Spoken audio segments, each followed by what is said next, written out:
Well, I want to welcome David Young to the podcast. David is the senior minister at the North Boulevard Church of Christ in Murfreesboro, Tennessee. He is also the author of several books, including The Grand Illusion and New Day, and is planting churches around the world, as in the United States and around. And I want to catch you all up on his work and the work of that church in this podcast. So, David, welcome to the podcast. Thank you. Let's start off a bit with a conversation on your dream. I want to be part of the big worldwide thing that God is currently doing, which is making disciples of all nations. And as a consequence, it results in the planting of churches. So I'm driven by Jesus's final command, which is to go make disciples. And so I think God created us for his pleasure to worship him, but he gave us a mission, and the mission is largely that's how you accomplish the purpose. And so making disciples to me is it's the big thing God has given us. And when we're doing that, then I'm happy. And when we're not doing that, I'm not. So part of what y'all are doing is trying to find ways to plant churches in communities, it sounds like, and there's been some specific things, some goals that y'all have set to do that I would be curious to hear some more specifics on how the goals came about and what people's reaction to that has been. Right. Well, so I graduated from undergraduate school in 1983, and when in that year, right around that time, it seemed to me as though the Christian religion and our fellowship of the Churches of Christ was about to take over the world. I honestly thought, man, we're inches away from ending the whole game. We were so successful. It seemed so successful. And then I began to notice over the course of several years that the trend was reversing, certainly in the Churches of Christ, as well as it had been going down in mainline Protestant churches for probably 25 years at that point, maybe more than that. But then suddenly started affecting Churches of Christ, and even sort of mainstream evangelical churches, Southern Baptist churches, and more conservative Wesleyan churches. And the more I watched it, the more I thought there's a sickness setting in. And so I began to track the number of churches going out best I could. And about 10 years ago, the number of churches of Christ going out of business was about one every 2 weeks. So we were losing maybe 30 churches of Christ a year. At the same time, I began to notice that we were probably not planting even that amount. We might have been planting 25 or 30 churches of Christ a year. And then the numbers started, certainly the decline started to accelerate. So there are quite a few studies now available. I mean, you can see this in the Christian Chronicle. Stan Granberg has written some really good work on this. Stan just retired from Kairos, directing Kairos. But the latest number I saw is that we will lose 60 to 70 churches this year. That's the new number, which means every 6 days, the Church of Christ goes out of business forever, closes its doors forever in North America. And that number appears to be accelerating. And as the average age of the members of the Churches of Christ gets older and older, which it is, then there's, unless things turn around, I think one of Stan Granberg's, one of his articles, I've read 3 of them recently. One of them says that it's not unrealistic statistically. So this is not what he wants, and he's not necessarily predicting it, but he's saying statistically speaking, it's not unrealistic to think that by the year 2050, which is only 30 years off, we could be down to only 250,000 members left in the U.S., which would be a loss of about a fifth of 4/5 of our membership. I'm not okay with that. I haven't been okay with it. I've been distressed by it. And what I realize is a lot of our churches don't realize they just don't realize we're in that condition. They know their congregation is not doing well, but they assume everybody else is doing fine. And you travel, Matt, I travel. I coach a lot of churches. I've been involved in a lot of churches. I'm gone a lot, visiting a lot of churches. Hardly any church is doing well by the standard. Let's put it this way. Hardly any church today is as strong as it was 20 years ago. So that has motivated me to say, we need a revival. We need a whatever you want to call it, a renewal, an awakening. You call it what you want. So I'll stop there. I can tell you what we've done in response to it, but that's what motivated us. Yeah, again, I appreciate you talking about on the local level, we see that we don't often extrapolate that out or, think about what we can do. We might think, okay, we need new programs, or, how are we going to reach young people? And we kind of get into that, but there's kind of some paradigm shifts that need to take place. And it seems Right. to me like when I was in a graduate school getting my MDiv, that the church planting people were few and far between and kind of a bit different. And they went to other conferences and talked to other people. And, one of my hopes is that we can mainstream that, because it seems to me that in the book of Acts, church planting was far more mainstream than we see it. And there's speculation involved in me saying that, but when you watch them scatter, like is it Acts 7, they're scattered and they preach the word wherever they go. And I'm sure churches are sprouting up. I mean, Paul's finding groups of people in certain places. And, so I feel like the exponential growth of the church in the first century had to deal with making disciples and planting churches. And it certainly wasn't dependent upon the professionals, like, because it says when they were persecuted and scattered around the time with Stephen, it says that the apostles stayed in Jerusalem and everybody else scattered. And I find that really interesting. And it reminds us that there's a biblical example of everyday people going out on mission, in essence, the priesthood of all believers. And I don't see how we're going to maintain church as we've known it on the big industrial corporate level. It's just so irreproducible to do all the brick and mortar and all the architectural plans and raising money for land. And I mean, if we're going to grow organically and exponentially, those kind of barriers are going to slow us down. I just don't think they have the same barriers that we have.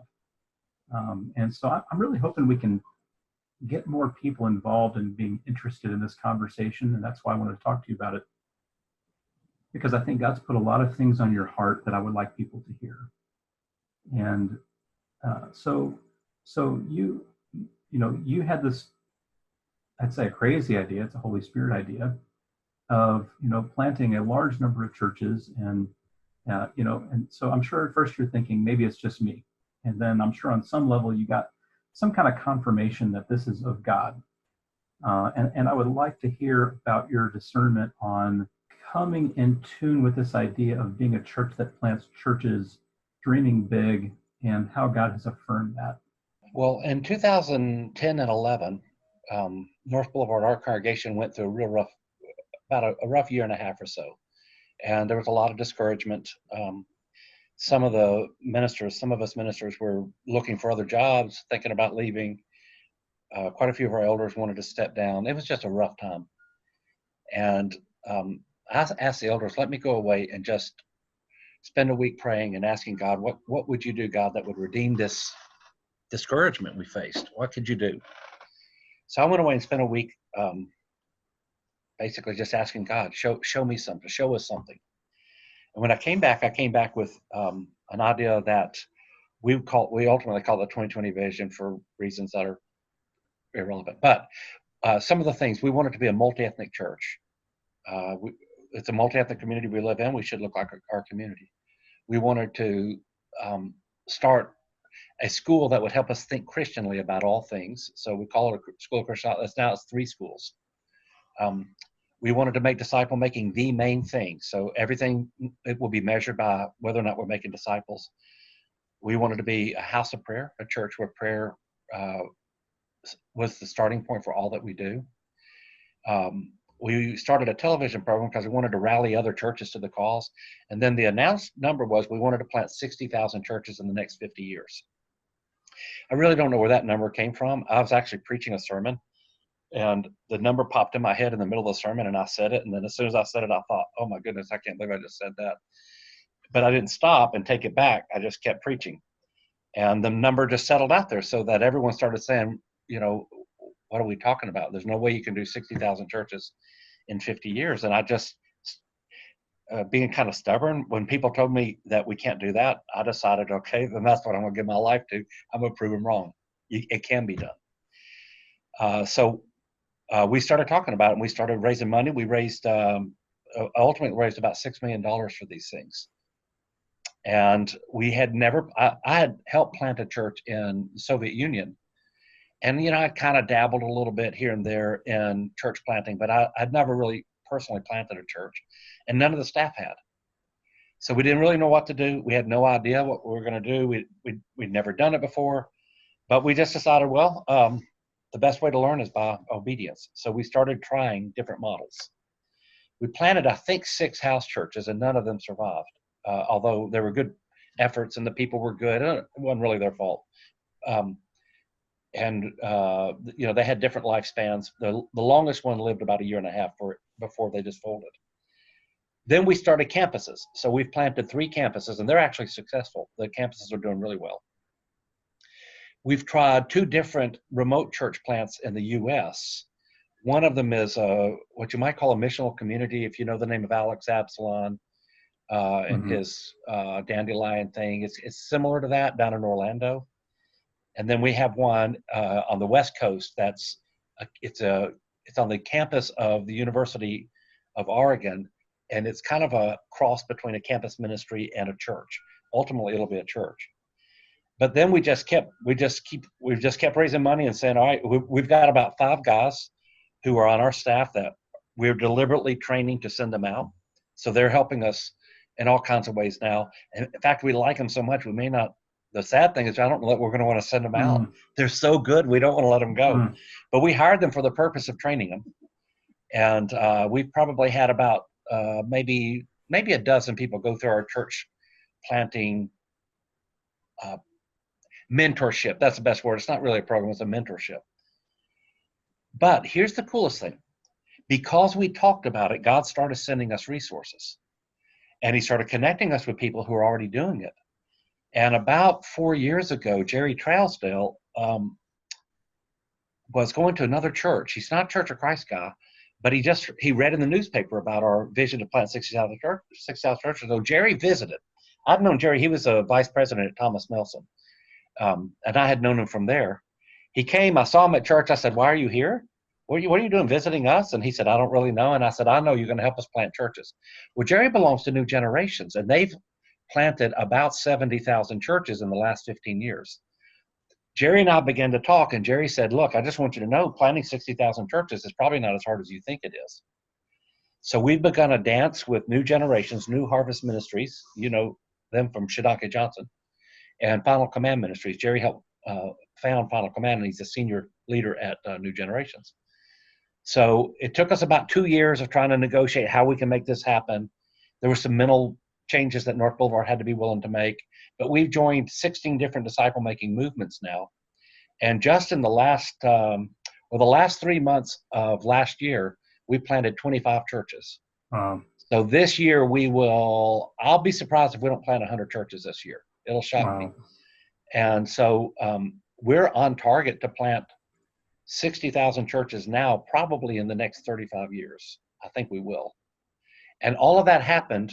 The best part of the story, I think, for North Boulevard, now for the kingdom of God, it's the fact that all these people are coming to Jesus. But for North Boulevard, it's the fact that we stepped out in faith, not knowing how to do it. We just said, we're going to die trying. We're going to be the laughing stock of the kingdom of God, or we're going to succeed. But doing nothing's not going to be an option anymore. Yeah, because you're going to die not trying. I'm not going to die not trying. No way. I'm saying if you don't try, you're going to die not trying. That's right. That's right. Yeah. So why not? So we went on a limb. So we've planted, if you count everything we've done, and here's the other cool thing. So we're not experts. All my professional training was in languages. So I'm something of a linguist, I'm not a minister in a lot of ways. I don't even think of myself as a minister. I don't know why anybody else does. But we're not church planting experts. But now all of a sudden we have numerous churches contacting us, asking us to coach them. And through our coaching, I think we've counted probably 10 other churches that have been planted, and where we've been coaching other churches and just the process we've been through. We're on church planting networks, so Passion for Planting and Stadia, Kairos, obviously. Suddenly we're asked to speak about church planting, all of which is, to us, it's funny because, just a few years ago, it was just a pipe dream. But when you take that step I mean, put some money out there. I mean, make a sacrifice. It's not the money, it's the sacrifice. And say to the Lord, all right, your reputation's on the line. Not ours, yours is. Then all of a sudden he just starts resourcing. He's resourcing us now. We're getting ready. We want to plant 2 to 4 new churches in the next 5 years in the U.S. And our goal over the next 5 years is 1,500 churches outside the U.S. So we're asking for $4 million in a week and a half. And I don't have any doubt we'll get it. We'll get $4.5 million to do that. Wow. And what pretty much all of it's church planting. What impact has that had on the local congregation for you? That's a good question. So, Murfreesboro is a suburb of Nashville. It's still kind of a small town. We're not small. This county is probably 350,000 people. Murfreesboro, has its own hospital, a couple of hospitals now. It's a big, I don't know, it's 200,000 people in Murfreesboro, but it still feels like a small town. Mm-hmm. So I'm saying that because we still have a lot of members who, honestly, they just want the church they used to have. They're not against the vision, but it's not really their vision. They're not against it. I love them, but they just kind of like going to church just like they always did, and they're happy with that. And we've not like poked their eyes or anything. We've not told them you're not Christians. We've not given them an ultimatum. So probably half the church, I'm not even sure they know we're planting churches. Honestly, I don't even know if they know we're doing it. The other half of the church, after about 7 years of really pushing on the flywheel, they're going. Like I don't know how many baptisms we'll have this year. We always have more than 100 baptisms, 110, 120. I think we had 130 or 40, not last year, but the year before last. Most of them are our members now who are out baptizing their friends. They're making disciples. So the other half of the church is all into it. Man, it's so cool to see them do it. We had a baptism last week. Not a single one of the guys in that baptism was a minister or a staff member. Wow. They're just friends who are discipling their friends and bringing them to Jesus. So there's that half that's really fun to watch. And the other half, I love them. They're good people. They're great people. I just don't know that they paid that much attention. And we're kind of okay with that right now. I didn't get here. I've been in ministry 40 years. I wasn't planting churches the first 30-something years. Why should I expect them to suddenly join me just because I got a vision? That's right. So we're okay with it. That's so cool. But it's growing. It's growing. I love hearing that. On one end is that not everyone's on board, and that's just real. It's okay, and I don't beat them up for it either. Yeah, exactly. I invite them. I never threaten. I always invite. That's so cool. That's like when David Clayton talks about launching into fasting and some of the difficulties on the front end and people that were walking out and all that. I love hearing. I don't enjoy hearing people walking out or people unengaged, but just the normalcy of it's really easy to look at an operation and say, well, they're just knocking out every minute of it, and to hear that is just it's humanizing. It's good. Oh man, like I said, our first 6 church plants all failed. Yeah. Well, and so part of it too, I think, is that small churches in decline probably on some level have a fear that can tend to make them close-handed. So when you hear about something new, it feels like you're going to lose. Like we're going to spend money and we're going to give staff resources and time, but we're already in decline. Like we're kind of in protection mode, but protection mode is lethal, right? And somehow you have to break out and say, the only way to grow is to re-engage the world, is to be open-handed and watch God fill our hands back up with the resources to carry out the vision. Have babies. Yes. You grow by having babies. That's right. That's what we're doing. We're having babies. That's right. We're having a lot of babies. And by the way, the attendance has gone up. We lose members every time we plan a campus or send a group out. We lose members, and then it always comes back. We're higher than we've ever been. Our contributions out the roof higher than we've ever been. Our finances, like I don't even like to talk about our finances because I'm afraid it'll discourage people from giving because our finances are so good right now. Oh my goodness, you can't believe. Yesterday I spoke to a member yesterday morning who's so I'm trying to think how much I should say about this. I'll just put it this way: he was getting ready to give $700,000 And he said, man, my stock has gone down because of the market. He says, if y'all will wait, I said, until it bounces back, I can give you at least that much. All for church planting. That's all he wants to do with it. Wow. And he's got more. He says, I got more. If you need more, let me know. Because he's caught the spirit. He caught the spirit. Just having an institution that, so my opinion is that I was, even 10 years ago, the church was like a vending machine. You come and put your coin in and we give you something back. Hope you like it. If you don't like this vending machine, go to the next one. Man, we're trying to mobilize an army, not be an institution. We want to be a movement. And this guy's caught it. And the people, when people catch it, they're eager to give to it. They want to be part of it. They want to go. They want to do it. And I think there are people who feel in ministry that's stuck because the stability of the established congregational ministry role feels real risky to jump out there and try to start something new with a couple people in a living room or something like that. And, Going back to Dallas Willard, it's, vision and intention. Where you have vision and intention, the means will follow. And, I think we don't have a means problem. God has the means. But maybe sometimes we have a vision and an intention problem. And I think that's where a lot of people get stuck. And it would be interesting to talk about if our average church is small and declining, what would be your encouragement to them? To churches that are small and declining? If that's where we are on average, that's probably where a lot of people are at. Yeah, I think it was Stan Granberg, one of his articles. Again, I've gotten a lot of information from, it could have been one of your articles, Matt, that the median size Church of Christ in North America is 34, I think.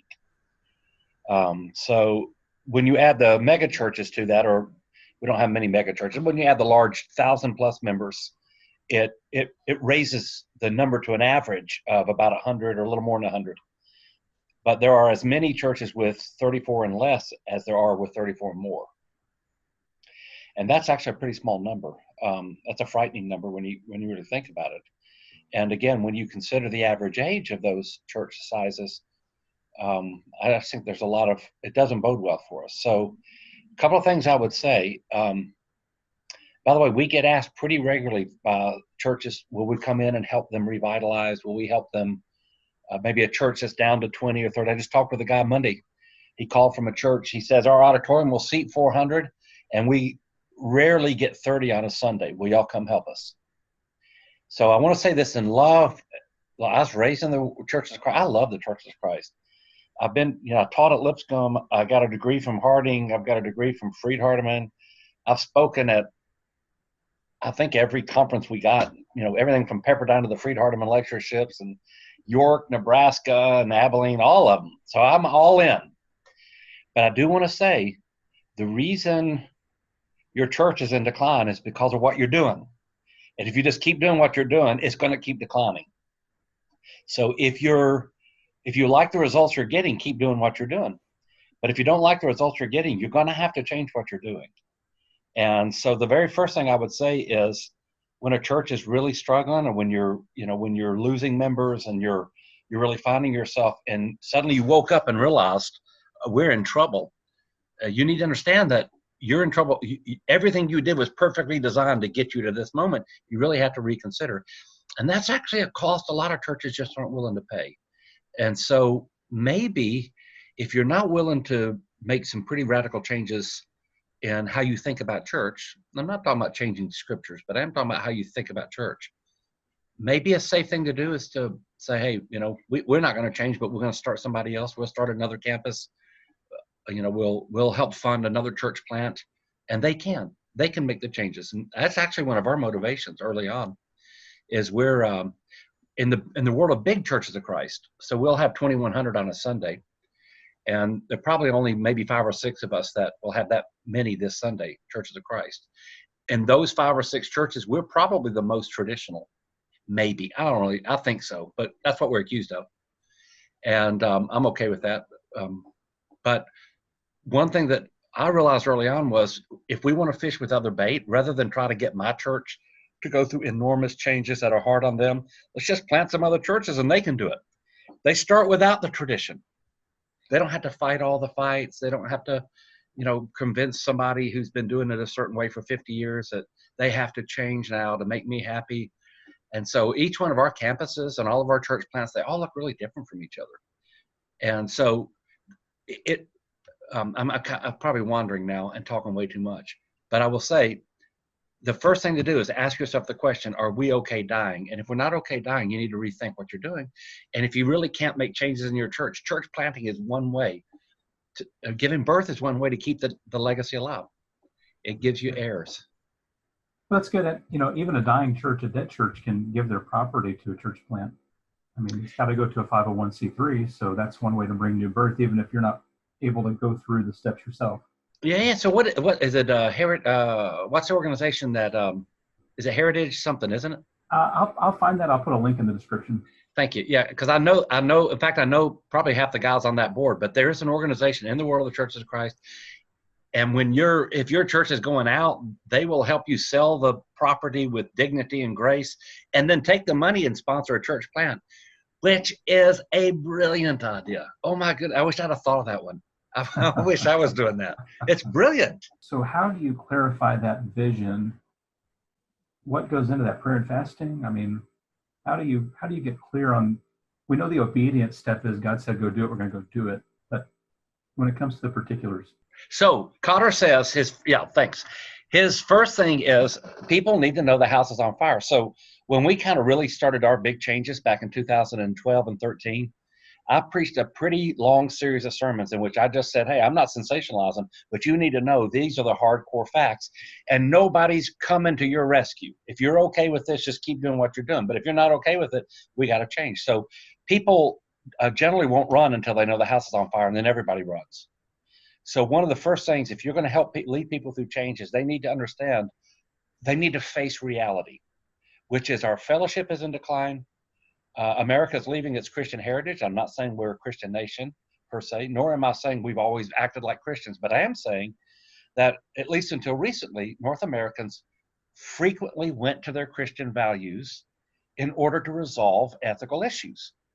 The civil rights movement, the abolitionist movement, the pro-life movement, even women's suffrage, all these movements were Christian movements. It's unfortunate that we had to have those movements, but now suddenly the Christian heritage is gone. It's just disappearing. And if you're okay with that, just keep doing what you're doing. I'm not okay with that. And my church is not okay with that. We're not okay with the fact that the Islamic faith has gone, listen to this, from fewer than 100 million people only 50 years ago, now to something that, I don't know what it is, 1.2 billion Muslims worldwide, exploding around the world. And these are people who don't know their own Jesus. If you're okay with that, keep doing what you're doing. I'm not okay with that. My church isn't okay with that. If you're okay watching the moral decline around us, just keep doing what you're doing. We're not okay with that. So I laid it out to the church that if you're okay with all these things, let's just keep doing church like we're doing it. I'm not okay. I'm not your minister. If you're okay with that, you need to find another minister, because I'm going to give my life to these things. So show that the house is on fire. I think a second point is find a leading coalition. Most people don't care about your vision, but they do care about the problem. Find a coalition of folks who will share your vision and start there. You can make disciples. You can start making disciples today, and you don't need an elder vote to do that. You don't have to have a church committee. You just start discipling people. And so find people who are already on your team, let God start working through them, and then find incremental changes that you can make, that you have permission.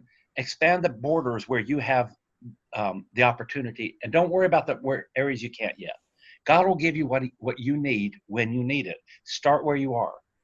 And, kind of our rule of thumb, start small, start with what you got. And then God will just keep bringing you more. He really has done that for us. Man, I'm a pretty suspicious guy about, all the stories everybody tells and so forth. I'm old enough to see through a lot of it.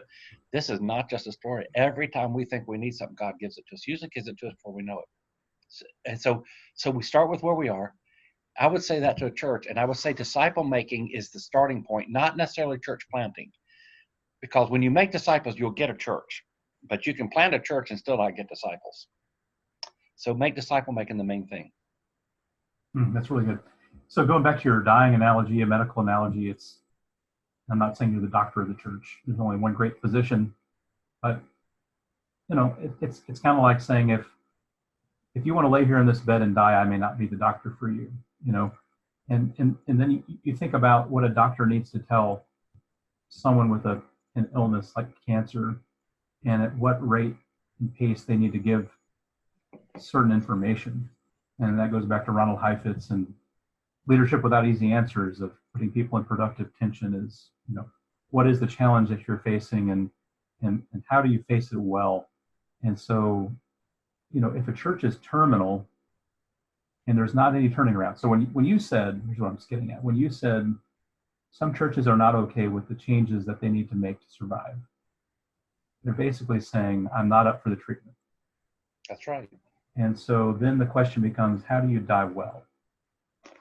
If they are up for the treatment, then, and it is curable, there's a potential path forward. We know it's going to be painful. We know chemo is not a pleasant thing. And that's why some people say, it might solve my problem, but I'm not willing to go through it. And so I think we have some churches in several of these different zones. Some are curable, but not willing. Others may be willing, but it may be too late, But in all those instances, the kingdom is not being diminished.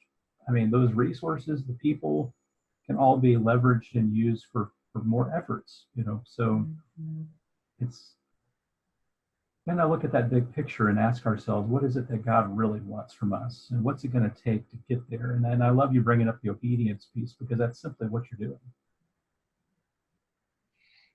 Yeah. So I'm going to go back to this. I agree with you in what I know you meant when you said the kingdom's not being diminished. That is, the resources are there. But I do want to say this: when churches allow themselves to die, and there's no persecution, there's no real reason they should die. I think that dishonors God. I think it's I agree.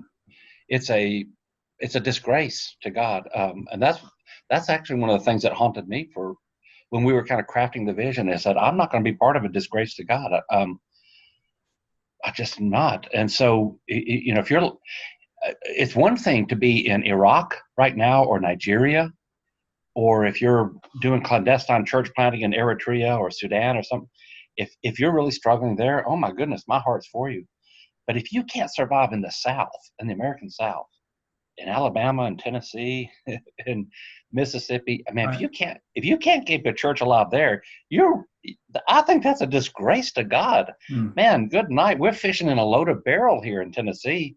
If you can't survive in Rutherford County, Tennessee, which has more members of the Church of Christ in my county than in the entire nation of Canada, if you can't survive here, you're doing something wrong. And I think it's a disgrace to God. So, so that's my version of the house is on fire. We ought to do something about it. But yeah, there are churches that do. So you're right. There are churches that probably have the resources to change, but not the will. There are other churches that might have finally woke up and realized, but it might be too late. But man, it's never too late to give birth. I don't think it's too late to give birth. And the idea of we're going to swarm down here, we're going to start a new work. And here's the beauty of it. So you mentioned the church planting heyday in the churches of Christ. I think there were really two eras. One of them was the latter part of the 19th century, when you had big names like David Lipscomb and Talbert Fanning and others who were going around traveling evangelists planting churches. I think, Larry Moore, big one. And then in the early 20th century with Marshall Keeble, I'm told, planted 250 churches, which would be one church for every 4 months of his life. Wow. But the other significant period of church planting in the Church of Christ was from the end of the Second War into the 1960s, about a 25-year period. And most of the church planters then were farmers and bankers and school teachers, ordinary men and women who said, we need a church on that side of the county, and just got up and went and did it. They had the audacity to think that any average person can go plant a church. My church was planted in 1947 without a minister. There was no minister. When their first day, they didn't even have a minister, 150 people, and they were planted by a church 1 mile down the road that said, we need a church on that end of Main Street. We got one on this end. We need one on that end. And both churches are huge now, the planting church and us, the daughter church. And it was just ordinary people. One of the guys that planted the church, he was in the Pacific on a ship fighting the Japanese. He gets a letter, you want to help us plant a church? He says, sure, I'm in, sends a check back. I mean, it's just ordinary people had the audacity to do it. That was our heyday. Probably 3,000 churches planted during that era, by my count. And of those 3,000, I don't know the number, but it wouldn't surprise me if more than half of them were just ordinary people who had the audacity to go plant a church. We can do this. It's not rocket science. It really isn't. Mm. It's not as easy as it was back then because America's not oriented towards Christian values in the same way. And again, I want to be really careful because in the South, I can point to some real areas where we were also not oriented in Christian values back then. Yes. But you could make an appeal to Scripture back then that made sense to people, and it doesn't today. So I do think it's harder today. Mm. So where does this go next? What's your vision from this perspective? So this was like 2011 or 14, or when did you say that this number was put on the table? And the first time I mentioned the number was 2013. 13. So 7 years later, what's the vista look like? Kind of looking out over this thing. Do you have a vision beyond where that might go? Yeah.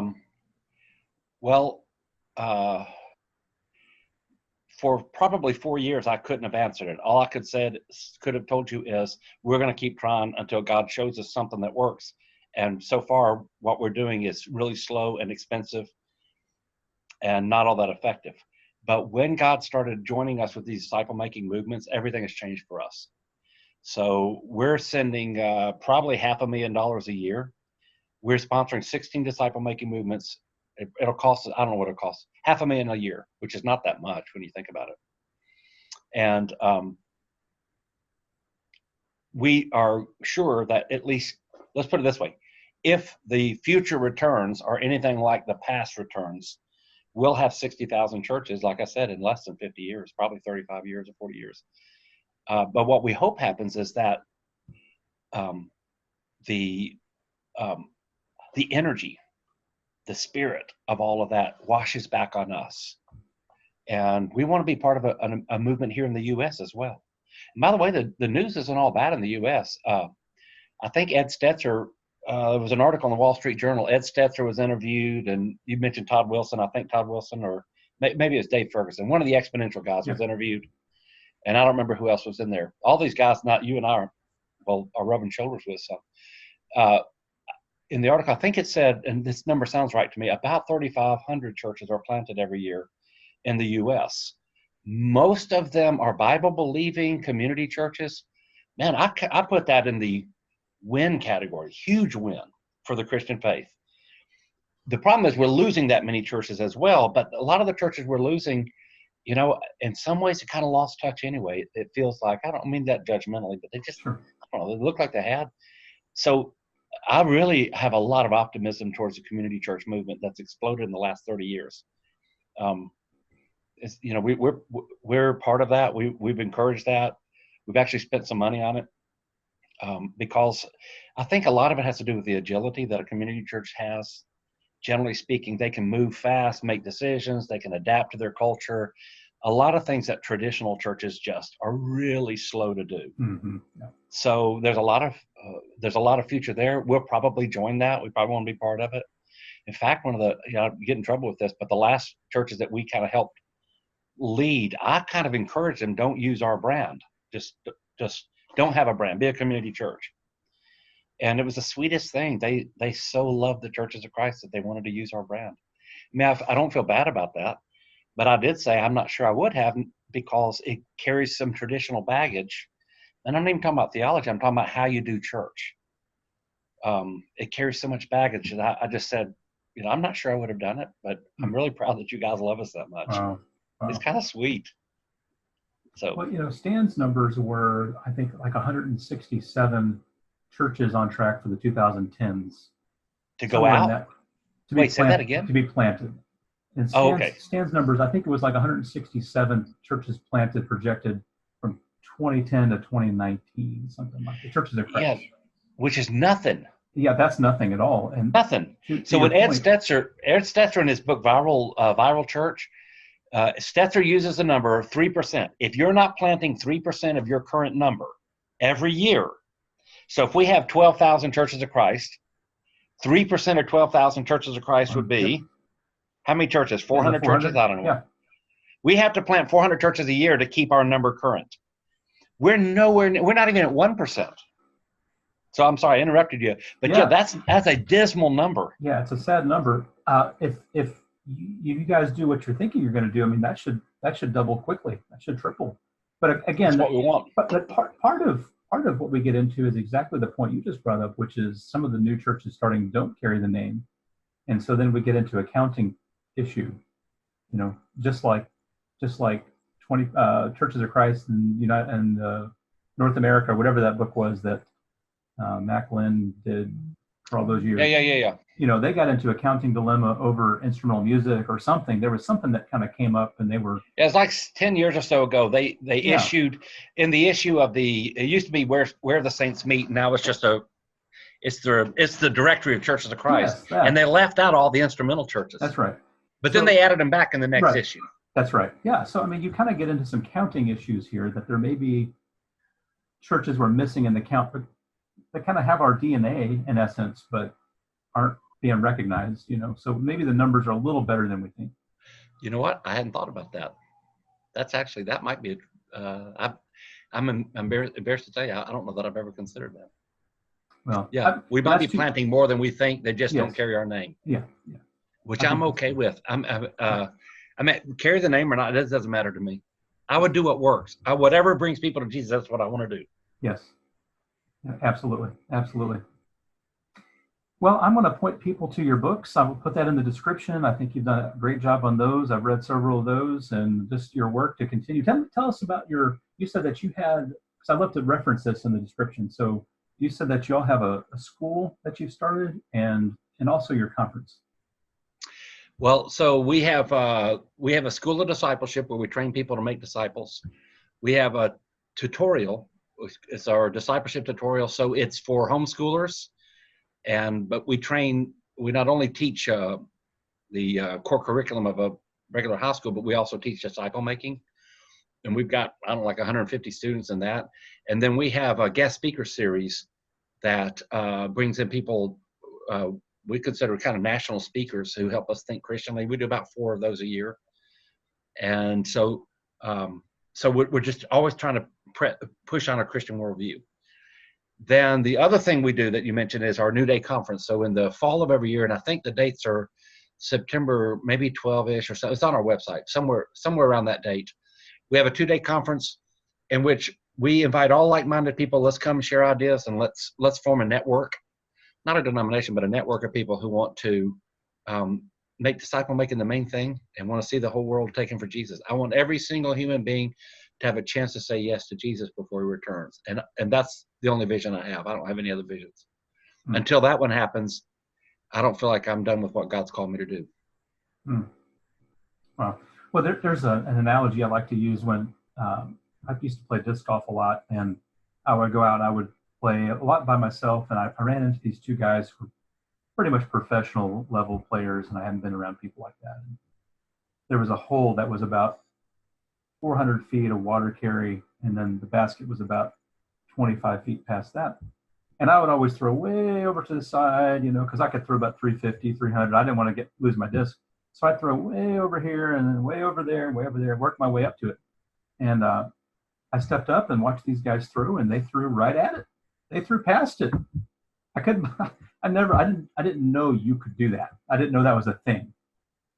And, part of wanting to hear some of these stories, especially as you talked about the health of your church and open-handedness and the growth that you've seen while letting go of resources, spending and giving leadership away, I really hope people listen to that, because to me, that's one of those throw over the water moments where you say, I want to see it. I want to hear about it. I want to see it. I want to open my eyes to possibilities. God really does do these things, and he can do them with anybody, and so part of my goal in this, and I hope a lot of people will hear what you're saying, is this is really happening. And I would, if we can just give me another minute or two just on fasting and prayer, and what people may do and how you see that in regard to God's movement. Well, we really have pushed prayer. Right now we're in the middle of 40 days of prayer. So we meet every morning at 6 and every night at 6 for 40 days. We're praying. the numbers can be pretty small sometimes, but the aggregate number of people coming is actually a pretty good number. Once a month, we meet as a congregation and pray. And we've got, I don't know how many, maybe 4 or 5 different prayer teams. And they have different functions, but each of them is functioning, and they're functioning pretty intensely. And our elders pray probably about an hour and a half every Wednesday night. In fact, that's mostly what they do. And that's a really cool thing. Our elders meet and hardly ever talk about anything other than prayer. They just pray. It's really a sweet thing. And they go through, pray, bring people in, anoint them with oil, pray over them. We have a team that every time the youth meets, we have a team that's praying for the youth. And then our teenagers can give them prayer requests during the meetings. So during our big event for teenagers Wednesday night, during that event, while that event's going on, it's like 3 hours long, there's a group praying by name over everybody and any prayer requests. We have the same thing for our children's ministry.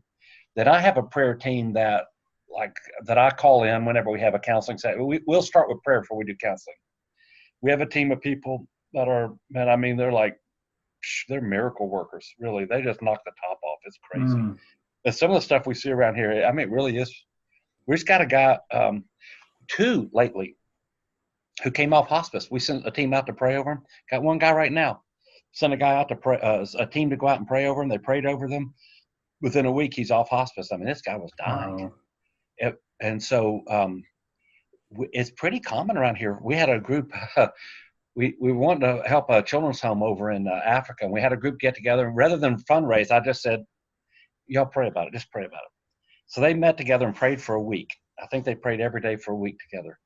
And within about 3 weeks, they had $110,000, and they never asked. I mean, it's really cool. I think one reason why we don't experience miracles is because we don't ask for them. We don't even think God would do it. Well, around here, you hear it. People ask for miracles, and we get miracles. We had a kid healed from cancer. Got a story somewhere in my office right now. I just saw it the other day. So prayer is becoming a reflex here. Now, I do want to say, I'm such an American. It's hard for me to do. I like action. Prayer is really hard. Not because I don't believe in it, because I'd rather do something than pray about it. And I think that's pretty typical. So it's a real learning curve for us. But I can say this, man, it's pretty cool to see the prayers now and how God answers them. Wow, that's awesome. Well, last thought here from me, and that is that whoever's listening to this, if your church is having a hard time and you're 300 in decline, 400 in decline, 15 in decline, we can all pray. Mm-hmm. We can all pray for vision. We can pray for means. We can give our intention. God, I'm here for you, and I want to be used by you, and use me any way that you want. I'm available. I'm accessible. I will sacrifice. I mean, those are things. If you're one person or 2,000, these are all things that we can participate in. And it seems to me like, again, we don't want to get into a list of if you do this, this, this, this, and this, revival will come. But all those things, I think, lend themselves to an attitude that we're making sure that we understand that God is in charge. Right. And, fasting, I used to think fasting was about decision making. When I have a hard decision, I fast. And I don't have a problem with that, but more and more it becomes, well, I can't really make a good decision if I'm the one making it, or if I'm the one in charge. And so now I say, okay, I'm really fasting to make sure that mind, body, and spirit, I know that God's in charge and I'm not. And from that posture, if he wants to help me understand something better, I'm in a much better position to hear it than just, right. God, I'm trying to make a big decision and I'm showing you how serious I am by fasting, and now you'll see how serious I am, and so you'll show me something. But I still feel like I'm kind of running the show, so these are things anybody can do. This golf analogy, this is the 2-foot putt. You can drop it in, So I'll throw a real simple idea. The biggest prayer change for us came when we said, rather than planning something and then asking God to bless it, we're going to go sit in a room and say, Lord, we're not leaving this room until you show us what to do. Yeah, that's good. And I'm telling you, man, that's like when things really start changing, because now, first of all, you really start to look for the word of God when you start getting hungry and you can't leave that room. And then you start hearing from God. And then when you act, you have all the confidence in knowing I'm doing what God wants. Exactly. It's a big difference. Sit down and say, Lord, I'm not doing anything until you show me what to do. And then start looking. That's exactly right. Because our sized things that we come up with, we don't have conviction over that. We don't have the follow through. So yeah, 100% agree with that. Any last thoughts from you? It's all good, man. I appreciate your work. All right. Thank you, I've never seen anybody put out more work than you can put out. Well, God's given me some ability to do some things that this comes easy. It's just so easy and natural that I appreciate that affirmation. Yes, sir. Thank you for that. Thank you for all you're doing. Thank you for being on the podcast, and look forward to doing it again sometime. Good. Thanks, Matt.